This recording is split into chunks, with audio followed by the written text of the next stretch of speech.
This isn't some fictional drama I cooked up.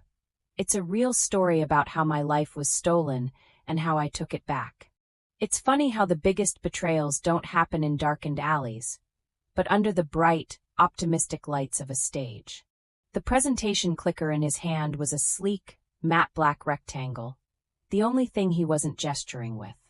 He stood on the stage at the galvanized San Francisco campus, bathed in the glow of a projector screen displaying a logo I had designed, a logo for a dream I had built from the code up. Then, in front of 200 of Silicon Valley's most powerful investors, my boyfriend, Alex, cleared his throat and delivered the line that shattered my world. Aura is an idea that came to me in a moment of solitary inspiration, born from a deep, personal understanding of loss. My loss. My grandmother. My code. My idea. And I was sitting in the third row, waiting to be introduced as his co-founder. If you genuinely enjoy our stories, please subscribe to the channel, tell us where you're from, and what time it is right now. It's always fascinating to know how far our story flows. The applause felt like static, a meaningless noise buzzing in my ears as I watched Alex, my Alex, basking in the adoration of the crowd. He was a master on stage, a natural. He had this easy charisma, a way of making complex ideas sound like simple, elegant poetry. He wove a story about aura, his voice thick with counterfeit emotion, describing an app that could learn a person's conversational patterns, their humor, their stories, to create a digital echo they would leave behind for their loved ones. He painted a picture of a world where you could talk to a simulation of your late grandfather, ask your departed mother for advice, or hear your best friend's laugh one more time. It was beautiful. It was revolutionary. And it was mine. Every last bite of it. My project, which I had called Echo, had been my obsession for the past 2 years, my way of processing the grief of losing my grandmother, the woman who raised me. I had poured my life into it. Late nights spent wrestling with machine learning algorithms, weekends dedicated to designing a user interface that felt like a warm conversation, not a cold piece of software. Alex was supposed to be the business side, the charismatic frontman who would help me bring my vision to the world. We were a team. We were in love. Or so I had believed. I stumbled out of the auditorium, the glass doors of the co-working space hissing shut behind me. The cool San Francisco air did nothing to stop the fire in my cheeks. My hands were shaking, my phone feeling impossibly heavy. I had a text from him, sent 20 minutes before he went on stage. "Wish me luck. You're my good luck charm. See you after for champagne," followed by a string of heart emojis. Bile rose in my throat.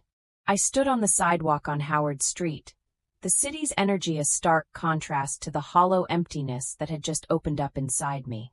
People brushed past me, a blur of tech hoodies and determined faces, all chasing their own dreams. One of them had just stolen mine. My first instinct was denial. It had to be a mistake, a grotesque misunderstanding. Maybe he was going to surprise me, call me up on stage at the end, the brilliant, shy coder behind the curtain. But as his presentation had rolled on, my name was never mentioned. Co-founder, partner, creator. None of those words were spoken. Instead, he used phrases like my vision, my breakthrough, and the team I assembled. I fled. I didn't wait for the champagne. I took a rideshare back to the apartment we shared in Hayes Valley, a beautiful sun-drenched space we could barely afford, filled with plants I watered and photos of a life I now realized was a lie. The moment I walked in, the silence was deafening. His side of the closet was neat, my side a chaotic mess of half-finished projects and coding manuals. Our shared desk, a massive slab of reclaimed wood, held our 2 laptops. I sank into my chair, my heart pounding a frantic rhythm against my ribs. I had to know. I had to see the proof, even though I already felt the truth in the marrow of my bones. I opened my laptop and navigated to our shared Google Drive, the folder simply labeled Echo_project. Access denied. A single sterile, white page with black text. You need permission to access this folder. I blinked, reading it again. He wouldn't. He couldn't. My hands trembled as I tried again, thinking it was a glitch. Access denied. He had locked me out. All of it. The white papers, the market research, the user testing feedback, the pitch decks we had built together, slide by slide, night after night. 2 years of my life gone. A cold dread, far worse than anger, began to creep up my spine. This wasn't a spur-of-the-moment betrayal. This was calculated. This was planned. I jumped up from the desk, a choked sob escaping my lips. I paced the length of our living room, the Persian rug we'd bought at a flea market feeling like a foreign country beneath my feet. Every object in the apartment screamed his name, our shared history.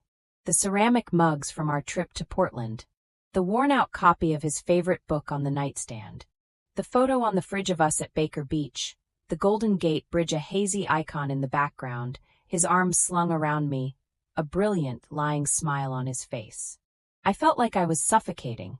I went back to the desk, possessed by a desperate, frantic energy. I needed to find a trace of my work, something to prove I wasn't going crazy. I remembered I had used a separate cloud backup service for my core algorithm development, a private repository I hadn't shared with him because the code was too personal, too intertwined with my grandmother's memory. My fingers flew across the keyboard. I logged in, and there it was. Folder after folder of my source code, my design notes, my audio logs where I talked through complex problems. The original files, time-stamped, dating back 26 months. A wave of relief washed over me, so potent it made me dizzy. He hadn't gotten everything. He had the shell, the pitch, the branding, but the heart of it, the raw, intricate, beautiful code, was still mine. But the relief was quickly replaced by a chilling thought. If he was willing to lock me out of the drive, what else had he done?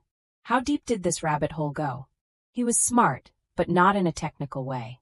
He was a social engineer. He knew how to manipulate people, how to charm them, how to get what he wanted. He didn't understand the nuance of the code, but he understood the power of the story behind it. And he had just stolen mine to tell as his own. The city lights began to twinkle outside our window, but the apartment felt dark and cold. I was alone in a home that was no longer mine, facing a betrayal so profound I couldn't yet grasp its edges. But as I stared at the lines of my own code on the screen, a tiny, hard ember of something other than grief began to glow in the pit of my stomach.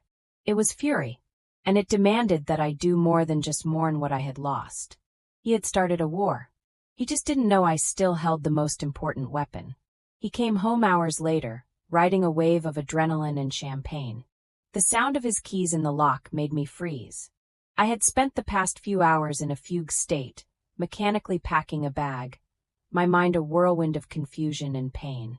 I was sitting on the couch in the dark, my laptop open on the coffee table, displaying the directory of my private code repository. He flipped on the light, and his triumphant smile faltered when he saw my face. "Maya, what's wrong? Why are you sitting in the dark? We should be celebrating." He dropped his keys on the entryway table and strode toward me, his arms open for an embrace. I flinched away, and the motion was so sharp, so alien, that he stopped dead. "Hey," he said, his voice softening into a practiced, concerned tone. "What is it? Did the pitch not go well? I thought it was a home run." The VCs were all over it. He was still performing, still playing the role of the loving partner. "Your pitch, Alex?" I said, my voice barely a whisper. "You mean my pitch?" His face tightened almost imperceptibly. The mask slipped for just a second. "What are you talking about?" he said, forcing a laugh. "Maya, we've been working on this together for years. This is a win for us. Us. You stood on that stage and called it your solitary inspiration. You talked about a loss you never experienced. You didn't mention my name once." My voice grew stronger with every word. "And then I came home and found you'd locked me out of our shared drive. All of my work. Gone." He had the gall to look offended. He ran a hand through his perfectly styled hair, a gesture I once found endearing, but now saw as a nervous tick of a liar. "Look, Em, it's complicated. You have to understand the optics. A single visionary founder is a much easier story for investors to buy into. It's just business. I was going to talk to you about it tonight, figure out your title, your equity. You can't just jump to conclusions." It was classic Alex. Gaslight, minimize, reframe. Make me the emotional, irrational one. My title. I stood up, my whole body trembling with a rage that was finally boiling over. My title was creator. My title was founder. You took my grief, the most personal thing in my life, and you packaged it into a sales pitch to line your own pockets. The sound of my own voice, raw and ragged, echoed in the silent apartment. He dropped the pretense. His face went cold, his eyes hard. It was a look I'd never seen before, and it terrified me. "Don't be so dramatic," he said, his voice low and menacing. "You wrote some code. I built the business. You think any of those people in that room would have listened to you? You hide behind your laptop. I'm the one who can sell it. I'm the one who can make it real. You should be thanking me." It was the wrote some code that did it. As if my soul, my intellect, my 2 years of relentless backbreaking work were a footnote. The last vestige of the man I thought I loved evaporated in that moment, replaced by a smug, entitled stranger. "Get out," I whispered. "What?" "Get out of my apartment." Technically, it was our apartment, both our names on the lease, but in that moment, I felt a ferocious, primal ownership of the space. "Don't be ridiculous," he scoffed. "We live here." "Not anymore." I walked over to the bag I had packed and slung it over my shoulder. "You want the company, the story, the apartment? You can have it all. I'll be out by the end of the week." I needed to leave, to breathe air that he hadn't tainted. I needed to think. He watched me, a flicker of something, maybe panic, maybe annoyance, in his eyes. "Fine," he snapped. "Run away.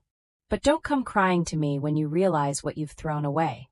I'm going to make Aura the biggest thing this city has ever seen, with or without you." I paused at the door, my hand on the knob. I looked back at him, standing in the middle of the living room we had built together, a monument to a shared lie. "You didn't build Aura, Alex," I said, my voice steady and cold. "You built a knockoff. And you have no idea what the original can do." With that, I walked out, closing the door on my old life. The click of the lock was the starting gun for my new one. I spent that night on the couch of my friend Sarah, a patent lawyer who listened to my story with a growing sense of professional outrage and personal fury. As I laid out the details, the shared drive, my private repository, the time-stamped files, her eyes lit up with a familiar, predatory gleam I'd seen her get when talking about a particularly juicy case. "He's an idiot," she said, pushing a glass of whiskey into my hand. "A charismatic, arrogant, and monumental idiot. He committed IP theft in the most flagrant way possible, and he thinks a good haircut is going to protect him." The next morning, fueled by coffee and a burning need for vengeance, we sat in her office in the financial district. The view of the Bay Bridge from her window seemed to promise a path forward. We mapped out a plan. It wasn't just about getting credit. It was about reclaiming my work, my story, and my future. It was about making sure Alex understood that he had underestimated the quiet girl who wrote some code. The first step was to build a fortress of legal protection around my creation. Sarah filed for a provisional patent on the core machine learning algorithm that allowed Echo to mimic conversational nuance. We trademarked the name, Echo, and registered the domain names. We copyrighted my original white paper, the one that laid out not just the technology but the entire ethical framework for its use, something Alex had completely omitted from his pitch. While Alex was busy doing press and celebrating his victory, I was in the trenches working with a level of focus I had never known. I moved into a tiny studio apartment in the Mission District and poured all my energy into building a fully functional prototype of Echo. I didn't just want to prove I had the idea. I wanted to prove I had a better one. I refined the code, improved the user interface, and built in robust privacy controls. My version wasn't just a novelty. It was a secure, compassionate tool designed to help people heal. The weeks that followed were a blur of caffeine-fueled coding sessions and legal consultations. I watched from the sidelines as Alex's star began to rise. He secured a $2 million seed round from a second-tier VC firm known for flashy, high-risk investments. A glowing article about him appeared in TechCrunch, complete with a professional headshot of him looking thoughtful and visionary. He was quoted saying, Aura was born from a profound moment of personal reflection on the ephemeral nature of human connection. I almost threw my laptop across the room. He was selling my soul, and the world was buying it. It was that article that solidified my resolve. The grief I felt had transformed into a cold, hard diamond of purpose. He wasn't just a thief, he was a parasite, feeding on my life to build his own. Sarah warned me that the fight would be long and expensive. He has $2 million of other people's money to burn on lawyers, she said. We have your dwindling savings. But I was undeterred. He has the money, I told her, looking out her office window again. But I have the truth. And I have the source code. The TechCrunch article was a turning point. Seeing my pain, my most vulnerable and personal life experience, twisted into a marketing slogan for his fraudulent company did something to me. The sadness that had been weighing me down for weeks finally burned away, leaving behind a cold, clear, and unyielding anger. It was fuel. Alex was parading around San Francisco, the boy wonder, the sensitive visionary who had monetized grief. He was attending networking events at the Battery, being photographed with other tech luminaries, living the life he thought he deserved. He even sent me a text, a move of such breathtaking arrogance it left me speechless. It was a link to the article. Underneath it he wrote, "Thought you'd want to see what we're building. No hard feelings, Em. This was always bigger than just one person." He was trying to manage me, to placate me with a few crumbs of acknowledgement while he feasted on the empire he was building on my foundations. That text message was his biggest mistake. It wasn't an olive branch, it was a declaration of his own hubris. He didn't see me as a threat. He saw me as a jilted ex-girlfriend, an emotional problem to be handled. He had forgotten who I was, the architect of the entire system. I spent the next 2 months in a self-imposed exile. My world shrank to the 4 walls of my tiny mission studio, the glow of my monitors, and the occasional strategy meeting in Sarah's glass-walled office. While Alex was hiring a marketing team and renting a chic office space in Soma, I was refining the very soul of the product. I implemented features he could never have conceived of. I developed an ethical sunset protocol, allowing users to define how and when their echo would be deactivated, preventing a perpetual digital ghost. I built a memory vault, a secure encrypted space for the most sensitive stories, accessible only through multi-factor authentication from designated family members. I was building a legacy. He was building a brand. I knew I couldn't fight him on his terms. He had the money, the press, and the momentum. A direct lawsuit would be a war of attrition, one I would likely lose. I had to be smarter. I had to play chess while he was playing checkers. My target wasn't Alex. It was his next round of funding. The seed money would run out. To scale, he'd need a Series A round, a much larger investment from a top-tier venture capital firm. These firms did real due diligence. They didn't just listen to a smooth pitch. They dug into the technology, the team, and the intellectual property. That was where he was vulnerable. That was where I would strike. Sarah and I researched the VC firms Alex was likely courting. We narrowed it down to 3, but one stood out, Summit Ventures. They were legendary in the Valley, known for their deep technical expertise and their no-assholes policy. They invested in founders with integrity as much as they invested in ideas. Their lead partner on AI investments was a woman named Evelyn Chen, a former MIT computer scientist with a reputation for being brilliant and utterly ruthless when it came to sniffing out fraud. She was my target. Getting a meeting with Evelyn Chen was next to impossible. Summit Ventures didn't take unsolicited pitches. You needed a warm introduction from someone they trusted. I spent a week poring over my LinkedIn connections, my old university alumni networks, my pathetic list of industry contacts. Nothing. It was a wall I couldn't seem to climb. I was complaining about it to Sarah one night over cheap takeout when she suddenly paused, a piece of Kung Pao chicken halfway to her mouth. "Wait a minute," she said, her eyes wide. "Professor Albright. You had him for your senior thesis, right? The AI ethics class." I nodded. "Yeah, David Albright. He was my mentor." "Why?" "David Albright is on the board of trustees at Caltech with Evelyn Chen's husband. They're old friends. I remember him mentioning it at a fundraiser. It was a long shot, a thread so thin it was almost invisible, but it was the only one I had. I spent the next 2 days crafting the most important email of my life. I didn't mention Alex or the theft. I simply introduced Echo, attached my meticulously detailed white paper and a link to my working prototype, and explained how Professor Albright's class on ethical AI had been the foundational inspiration for the project's moral compass. I asked if he would be willing to take a look. 2 agonizing days later, his reply landed in my inbox. Maya, this is extraordinary work. The ethical framework alone is groundbreaking. I'd be happy to make an introduction to a few people who need to see this. Let me know when you are free for a call. My hands were shaking so hard I could barely type a response.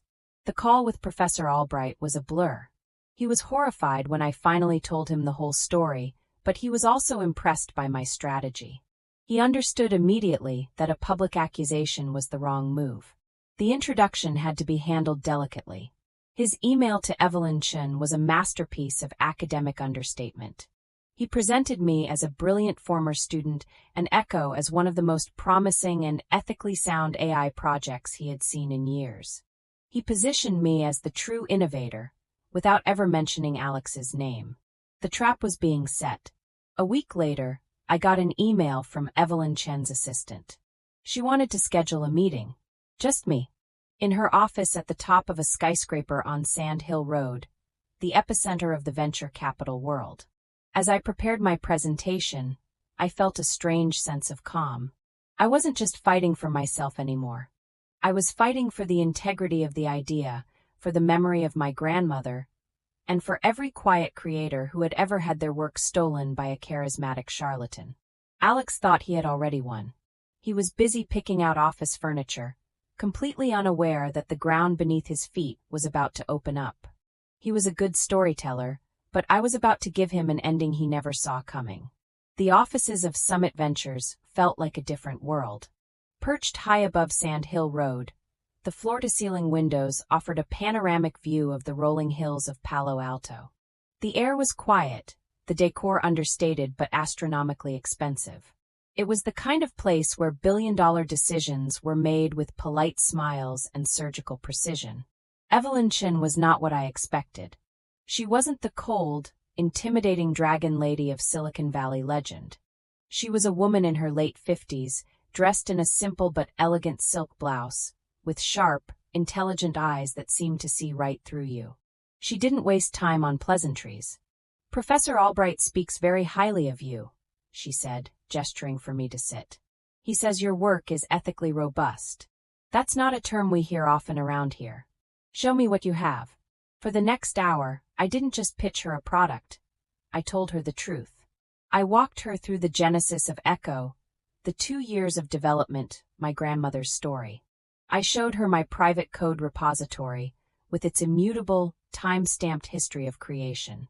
I demonstrated the working prototype, highlighting the advanced ethical and privacy features that were completely absent from Alex's version. I showed her my provisional patents, my trademarks, my copyrighted white paper.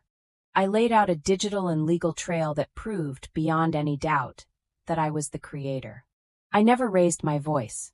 I presented the facts calmly, letting the evidence speak for itself. When I was done, Evelyn was silent for a long time, her gaze fixed on the screen where my code was displayed. She tapped a perfectly manicured finger on her mahogany desk. "We've been approached by a young man named Alex Roman," she said, her tone neutral. "His company, Aura, is seeking a $20 million Series A. The concept is remarkably similar to yours." My heart hammered against my ribs. "His version is a caricature of the real thing," I said, my voice steady. "He has the sales pitch, but he doesn't have the soul, or the intellectual property." She gave me a small, almost imperceptible smile. "His pitch is very polished. He's a talented storyteller. But we do our homework here, Maya. My technical team has been analyzing Aura's beta for the last week. They found it superficial. A clever facade with a hollow core. They said it lacked the very architectural elegance I see in your work." This was it. The moment of truth. I had laid all my cards on the table. Evelyn leaned forward, her eyes locking onto mine. We have a final diligence meeting with Mr. Roman scheduled for next Tuesday at 2 p.m. It's the last step before we make an offer. I would like you to be there. The blood drained from my face. You want me to confront him? I don't want you to do anything, she corrected. I want you to be present. I will handle the conversation. I simply want to observe his reaction when he sees you in the room. Consider it the final piece of our due diligence. The plan was both terrifying and brilliant. It wasn't a messy public fight. It was a corporate execution. The week leading up to that Tuesday meeting was the longest of my life. I barely slept or ate. I went over my presentation, my evidence, my timeline 1,000 times. Sarah was my rock, drilling me on potential questions, reminding me to stay calm and factual. Let him be the emotional one, she advised. You are the immovable object of truth. Let him crash against you.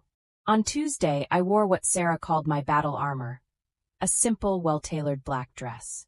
I walked into the Summit Ventures lobby 15 minutes early. The receptionist led me to a small, private waiting room adjacent to the main boardroom. Miss Chun will come for you when it's time, she said kindly. Through the frosted glass wall, I could hear the muffled sounds of Alex's voice. He was already in there, starting his pitch. He sounded confident, charming, completely in his element. For a terrifying moment, doubt crept in. What if I was wrong? What if they believed him over me? What if his charisma was enough to carry him through? Then I remembered his words. You wrote some code.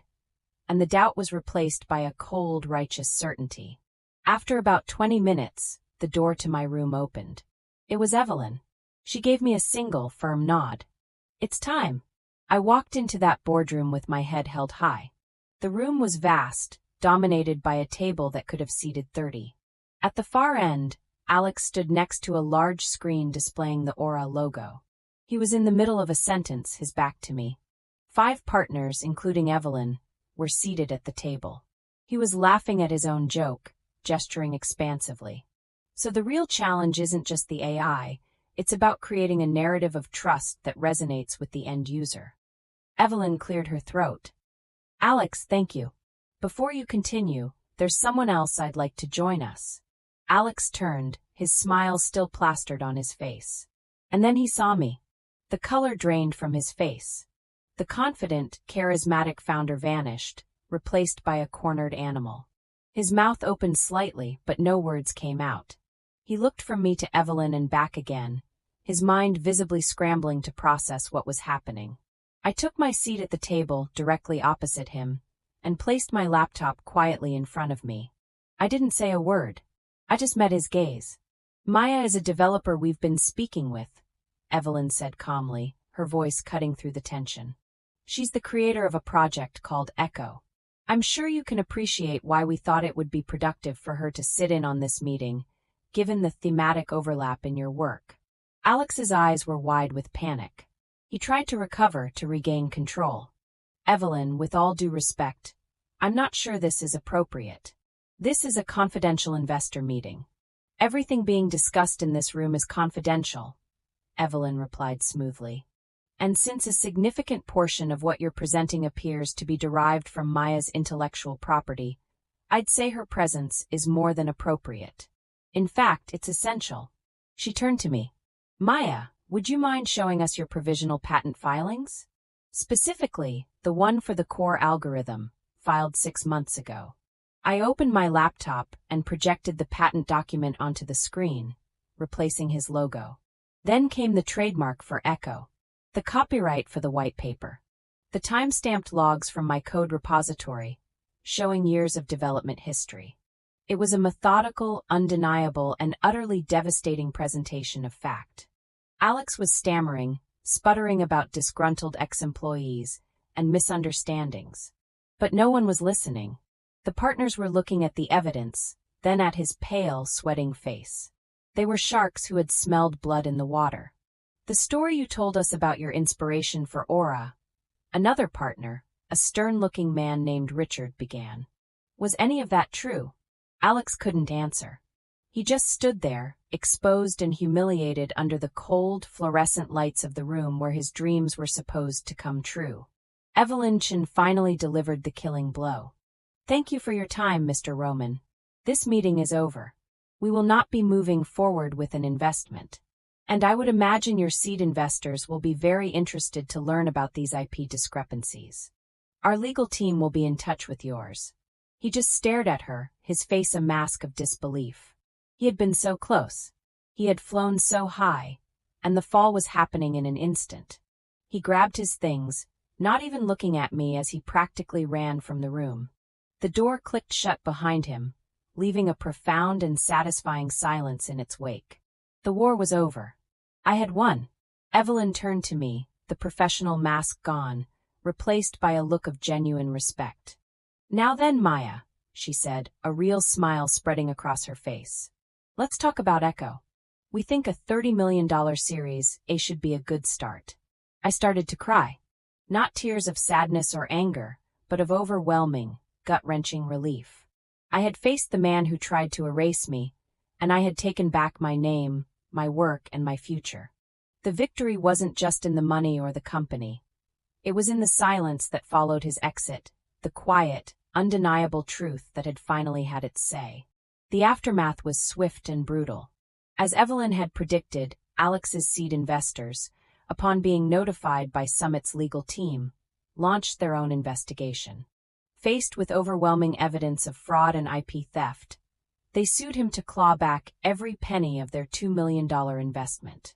The TechCrunch article was updated with a lengthy editor's note, a humiliating public correction that detailed the dispute over the company's founding and intellectual property. In Silicon Valley, a place built on reputation, Alex Roman ceased to exist overnight. He was a pariah. No investor would touch him. No talented engineer would work for him. He had sold a story of his own genius, and when that story was exposed as a lie, there was nothing left. I heard through the grapevine that he had to declare personal bankruptcy to deal with the lawsuits. He left San Francisco, and I never saw or heard from him again. My life, on the other hand, exploded into being. The $30 million investment from Summit Ventures was the talk of the town. This time, the TechCrunch article had my picture under the headline, "Echo, the True Future of Digital Legacy, Secures $30 million Series A led by Summit Ventures." The story celebrated my technical skill and my ethical approach to AI. It was everything Alex had wanted for himself, but it was real and it was mine.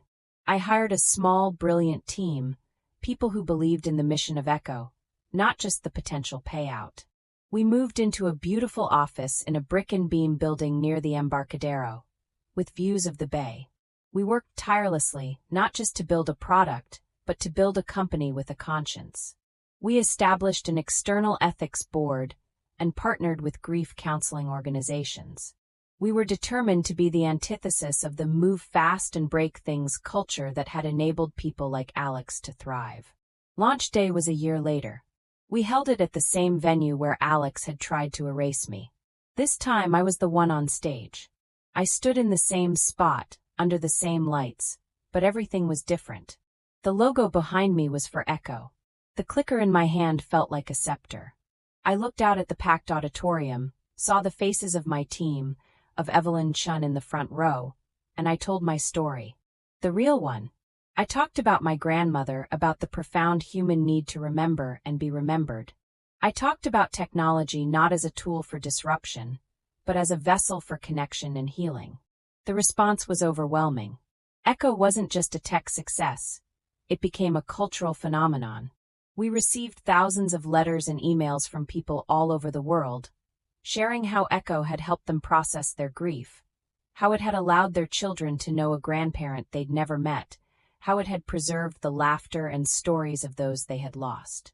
My company was built on the foundations of a profound betrayal, but it had become a source of comfort for countless people.